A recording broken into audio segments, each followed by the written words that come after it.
여러분 안녕하십니까? 헬로티비 뉴스입니다. 서울시가 주거비용 부담으로 출산을 고민하는 신혼부부를 위해 공공주택 4,400호를 공급합니다. 자녀를 출산하면 거주기간도 늘려주고 2자녀 이상 낳으면 살던 집을 시세보다 저렴하게 매수할 수도 있습니다. 김호 기자의 보도입니다. 서울시가 발표한 신혼부부 주택 확대 방안의 골자는 장기 전세주택과 안심주택입니다. 먼저 장기 전세주택은 무자녀 신혼부부는 물론 예비 부부도 입주할 수 있습니다. 자녀를 낳게 되면 전세 기간이 연장되고 매수 청구권도 부여됩니다. 한 명을 낳으면 최장 거주 기간이 10년에서 20년으로 연장됩니다. 2명을 낳으면 20년 후 살던 집을 시세보다 10%, 3명을 낳으면 20% 저렴하게 매수할 수 있습니다. 소득 기준도 완화됐습니다. 전용 면적 60제곱미터 이하 공공임대주택 신청 대상은 도시근로자 가구당 월평균 소득 120% 이하, 60제곱미터 초과는 150% 이하입니다. 4인 가구 기준 60제곱미터 이하는 월소득 989만 원 이하이며 60제곱미터 초과는 1,237만 원 이하입니다. 신혼부부 안심주택은 결혼 7년 이내 신혼부부와 결혼 예정인 예비 신혼부부가 대상입니다. 민간임대주택은 주변 시세의 70에서 85%, 공공임대주택은 50% 수준으로 공급됩니다. 사업성 확보를 위해 70%는 임대, 나머지 30%는 분양주택으로 공급됩니다. 이제는 아이가 없어도 공공주택에 입주할 수 있게 됩니다. 입주 후에 자녀를 출산하면 10년을 기준으로 해서 20년까지 거주할 수 있게 되고 2자녀 이상 출산하게 되면 내 집 마련의 기회도 생기게 됩니다. 장기 전세주택은 오는 2026년까지 2,396호가 공급되고 신혼부부 안심주택은 2,000호가 건립됩니다. 서울시는 이후에도 매년 4,000호의 신혼부부 공급주택을 공급해서 매년 결혼하는 신혼부부의 10%가 안심하고 아이를 낳을 수 있는 환경을 조성할 계획입니다. 헬로티비 뉴스 김호입니다. 이달 중순 동대문구 폐기물 처리장인 용두동 환경자원센터에서는 화재가 크게 났습니다. 이 화재를 두고 사전에 막을 수 있었던 인재였다는 지적이 나왔습니다. 노후된 시설에 대한 관리는 물론 화재 예방을 위한 안전 시스템도 미흡했다는 건데요. 2005년 맺어진 계약 단계부터 문제가 많았다는 주장도 제기됐습니다. 김진중 기자의 보도입니다. 석가탄신일이던 5월 15일 동대문 환경자원센터에서는 화재가 발생했습니다. 동대문구에서 나오는 생활 폐기물을 처리하는 시설로 주민 반대 속에도 우여곡절 끝에 지어진 시설이었습니다. 지하 3층에서 발생한 화재로 사무실을 비롯한 쓰레기 처리 시설 모두 불에 타면서 시설이 재기능을 하기까지 긴 시간이 걸릴 거란 우려 또한 나오고 있는 상황. 동대문 구의회에서는 이번 화재가 사전에 막을 수 있었던 인재였다는 지적이 나왔습니다. 노후 시설에 대한 관리는 물론 안전교육, 훈련 등 예방 시스템도 미흡했다는 겁니다. 해당 설비에는 노후된 벨트 등등 정기 교체가 되지 않아 고장이 났고 그것을 수리하는 과정에서 누전 전이로 인한 불꽃 튀는 것이 화재의 시작이라고 현장 직원들에게 들은 바 있습니다. 왜 화재 발생 시 비상벨이 울리지 않고 자력으로 소화하려다가 급속도로 불꽃이 확산되어 초동 대처가 늦어진 원인이며 2005년 맺어진 계약 단계부터 문제가 많았다는 주장도 제기됐습니다. 국시비, 민간 자본을 합해 619억 원의 예산이 투입된 동대문 환경자원센터. 공사비 중 35%는 민간 건설사인 서희건설이 부담하고 20년간 관리 운영권을 갖는 수익형 민자사업 방식으로 지어졌습니다. 정성영 의원은 쓰레기를 퇴비로 만드는 혐기성 시설은 물론 당초 설계된 대로 이뤄진 것이 없다며 계약 시 기계 설계비로 준 금액을 모두 환수받아야 한다고 말했습니다. 서희건설은 자신들이 건설하면서 돈 한 푼 안 내고 2005년부터 현재까지 약 1,600억이라는 돈을 가져갔습니다. 벨기에 오토불사의 흔적조차 찾아볼 수가 없습니다. 다 거짓말입니다. 폐기를 해야 됩니다. 지금 동대문구 환경자원센터에서 다시 현기성 시설 설치할 수가 없습니다. 그러니까 이제 우리 동대문구청에서는 확실하게 대응을 해야 됩니다. 2010년 건립 후 14년간 운영돼 온 동대문 환경자원센터. 관리 부실의 문제는 물론 앞으로 남은 6년의 계약 기간 운영 부분까지 풀어야 할 숙제가 산적해 보입니다. BTV 뉴스 김진중입니다. 서울시가 고도 제한 전반을 검토해 지역별로 묶인 층수를 하나씩 풀고 있습니다. 하지만 중복 규제로 인해 개발 제한이 발목 잡고 있는 일부 자치구에선 현실과 동떨어진 조치라는 비판의 목소리가 높습니다. 강혜진 기자가 취재했습니다. 주택의 층수를 높이는 고도지구를 완화해도 역사문화 보존지구냐, 문화재 보존구역이냐, 또는 자연경관지구냐 등의 각종 규제는 지구 단위 계획 때문에 등장한 것입니다. 여기에 한옥보존지구도 녹여져 있습니다. 한옥이 밀집한 종로구 경복궁 서측 일대입니다. 지난 2010년 오세훈 서울시장이 한옥 보존을 이유로 이 일대를 지구 단위 계획으로 지정했습니다. 한옥 등 건축 자산의 지능에 관한 법률을 근거로 전통 한옥을 체계적으로 관리하기 위한 기준을 세워놓은 겁니다. 북촌이나 서촌 같은 경우는 서울에 아주 특별한 문화를 가지고 있는 곳이죠. 거기는 한옥들도 많고 저층 건물들도 많고 이런 지역들이 원래의 특징, 원래의 어떤 문화 특색을 잘 유지하게 하려면 그런 자세한 도시계획적인 규제가 필요한 거죠. 그거를 이제 지구 단위 계획으로 합니다. 현재 경복궁 서측 지역의 경우 전통 한옥은 모두 610여 채. 이 가운데 456채는 문화재 발굴 조사를 거쳐 한옥으로만 신축해야 하는 지정 한옥입니다. 지난해 7월 서울시가 경복궁 서측 지역의 고도지구를 기존 20m에서 24m로 완화하고 16m는 18m로 변경했습니다.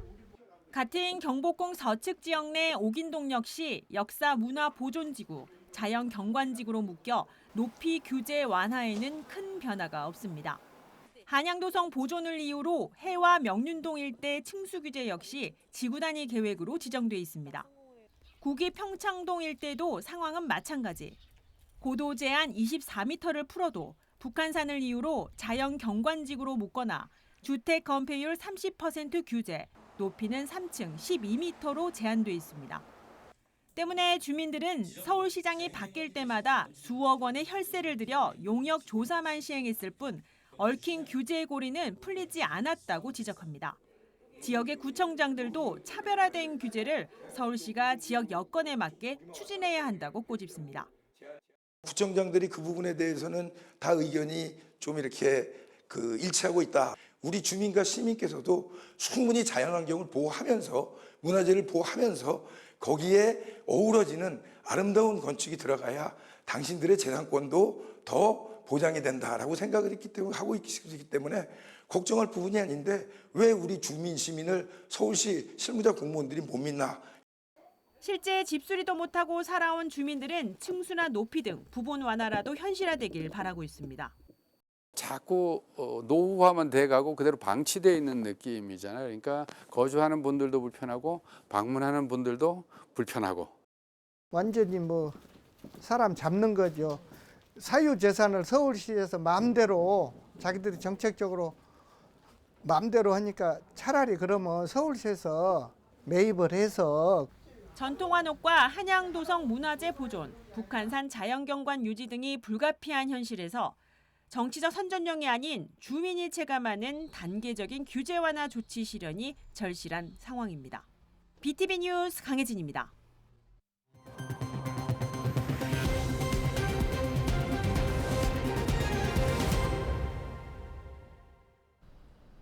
은평구는 지난해 인구 5명 중 1명이 65세 이상인 초고령 사회로 진입했습니다. 노인 인구가 늘면서 노인 일자리 수요도 증가하고 있는데요. 은평에서는 처음으로 지난해 문을 연 어르신들이 직접 운영하는 식당이 주목받고 있습니다. 손성혜 기자입니다. 각종 밑반찬을 그릇에 담습니다. 손님이 오면 능숙하게 주문을 받고 음식도 나릅니다. 남편과 함께 자영업을 했던 김정신 씨는 63세에 새 일자리를 찾았습니다. 저는 오픈 멤버입니다. 여기 소댕의 오픈 멤버입니다. 1년 넘었죠. 김 씨의 새 일터는 은평구가 노인들에게 일자리를 제공하기 위해 만든 식당입니다.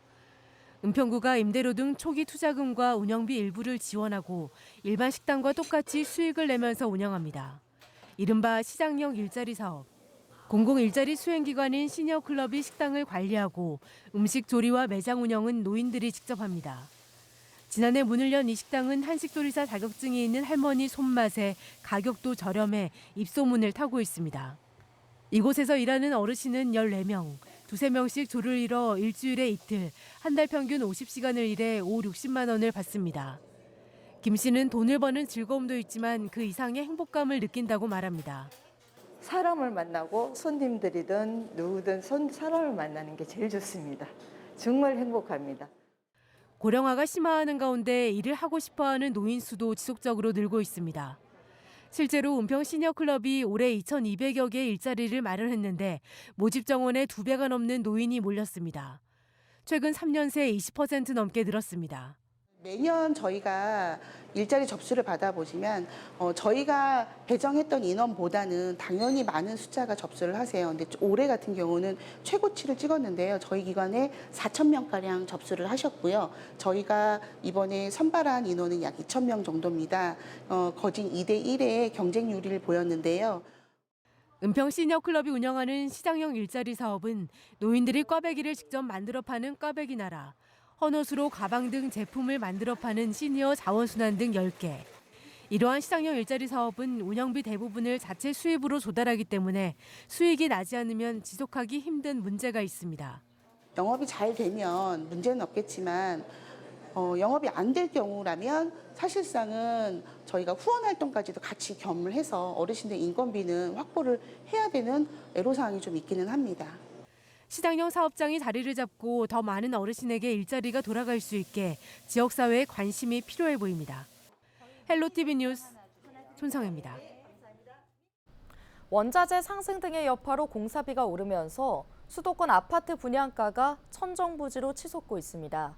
일명 국민평형으로 불리는 전용 84제곱미터 기준 분양가가 10억 원이 넘는 단지도 속출하고 있는데요. 내 집 마련을 꿈꾸는 서민들의 한숨이 깊어지고 있습니다. 심다혜 기자가 보도합니다. 이번 주 분양을 시작한 서울 서대문구의 한 아파트 건설 현장입니다.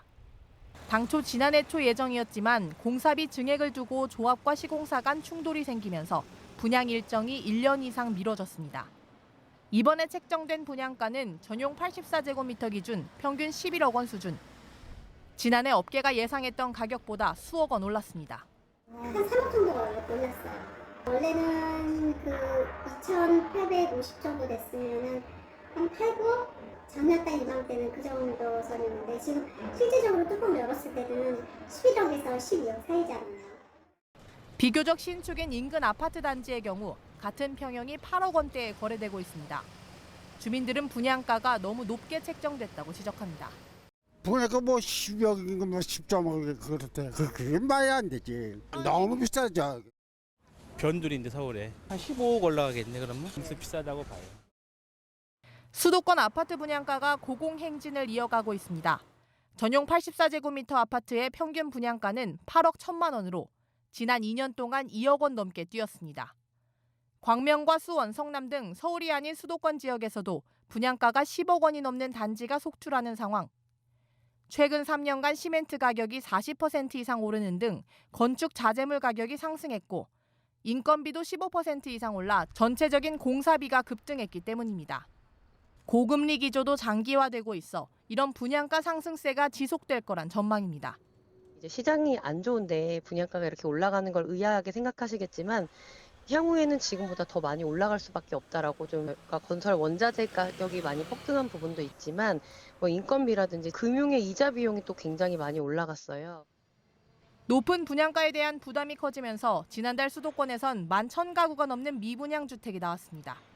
헬로티비 뉴스 심다혜입니다. 수도권 주민들의 아침 출근길을 돕는 서울 동행버스가 오는 10일부터 퇴근길도 운행합니다. 서울시는 6월 10일부터 현재 오전에만 운행하는 서울 동행버스를 오후 6시 20분부터 7시 10분 사이에도 운행할 계획이라고 밝혔는데요. 주요 운행 지역은 강남역과 김포공항역, 홍대 입구역과 양재역에서 김포 풍무와 의정부 고산, 파주 운정 등입니다. 서울시는 교통환경 여건에 맞춰 주민들의 편의를 높일 수 있는 신규 노선을 지속적으로 발굴할 예정입니다. 서울시가 올해 첫 추가 경정 예산으로 1조 5,110억 원을 편성해 시의회에 제출했습니다. 서울시는 기자 설명회를 통해 고물가와 고금리 등으로 서민 경제가 어려움을 겪고 있는 만큼 추경 편성은 취약계층 지원 확대에 초점을 맞췄다고 밝혔는데요. 분야별로는 민생 경제 동행에 3,682억 원이 편성됐으며 안전에 1,137억 원, 도시공간 혁신과 문화시설 확충 등에 773억 원이 배정됐습니다. 세부 내용별로는 중소기업, 소상공인을 위해 1,000억 원이 투입되고 기후동행 카드 등 시민생활 지원에 1,157억 원이 들어갑니다. 취약계층 보호 강화를 위해선 1,474억 원이 지원되고 지하철 전동차 혼잡도 완화와 노후시설 개선을 위해 380억 원이 투입됩니다. 서울시의회에 제출된 추경안은 오는 10일부터 열리는 서울시의회 정례회 기간에 심의 의결을 거쳐 최종 확정됩니다. 양천구 목동 일대에 오는 2028년까지 모아주택 159세대가 공급됩니다. 서울시는 제7차 소규모 주택정비 통합심의 소위원회를 열고 양천구 목동 756-1 일대 모아주택 등 8건의 통합심의를 통과시켰다고 밝혔는데요. 심의 통과로 양천구 목동 일대에는 지하 2층, 지상 15층 규모로 임대 29세대를 포함해 159세대의 모아주택이 공급됩니다. 또 중랑구 면목 본동과 강서구 화곡동, 강북구 번동 등 모두 8개소에 1,690세대의 모아주택이 공급됩니다. 은평구가 안심귀가 스카우트 동행 서비스 지역을 확대합니다.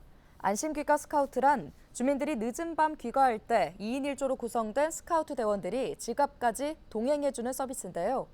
은평구는 서비스 거점 지역을 확대하고 증산역과 세전역, 응암역, 역촌역, 연신내역, 구산역, 불광역 등 총 7역에서 서비스를 운행한다고 밝혔습니다. 오늘 준비한 소식은 여기까지입니다. 함께해 주신 여러분 고맙습니다.